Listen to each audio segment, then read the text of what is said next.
नालों सिंध में पानी की सख्त खोट आबाद करण के चिड़ाए छॾियो। मुख़्तलिफ़ शहरनि में एहतजाजी मुज़ाहरा करे धरना हया विया। नसीराबाद में ज़रिए पानी की खोट ख़िलाफ़ तालके जे मुख़्तलिफ़ ॻोठनि जे रहवासियुनि तरफ़ां काज़ी पेट्रोल पंप वटि इंडस हाईवे ते धरणो हणी आर्थर शाख, मंगियो शाह, खावड़ शाह, चिंजड़ी शाख समेत मुख़्तलिफ़ शाखनि में पानी ॾियण जो मुतालबो कयो। बाट ऐं भरपास वारे इलाइक़नि जे आबादकारनि राइस कैनाल में पानी जी हथरादू खोट ख़िलाफ़ अहमद बशीर नूनारी, SDP अॻवान मुनवर नूनारी ऐं अमजद जुने जी अॻवानी में राइस कैनाल पुल भरिसां इरिगेशन ऑफिस आॾो मुज़ाहिरो करे धरणो हुयो, जंहिं सबबि लाड़काणो, मोहनजोदड़ो, राधण ऐं नसीराबाद ॾांहुं ईंदड़ वेंदड़ ट्रैफ़िक मुअतल थी वई।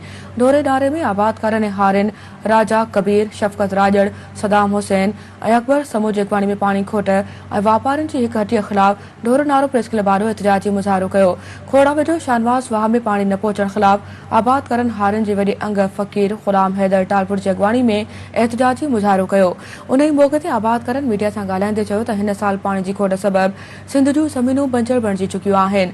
पंजाब सिंध सां ज़्यादती करे पाणी चोरी करे रहियो आहे ऐं वरी साॻिए वक़्तु आपाशी वारा पुछड़ी जे आबादकारनि जो पाणी विकिरो करे मथे आबादकारनि खे ॾेई रहिया आहिनि।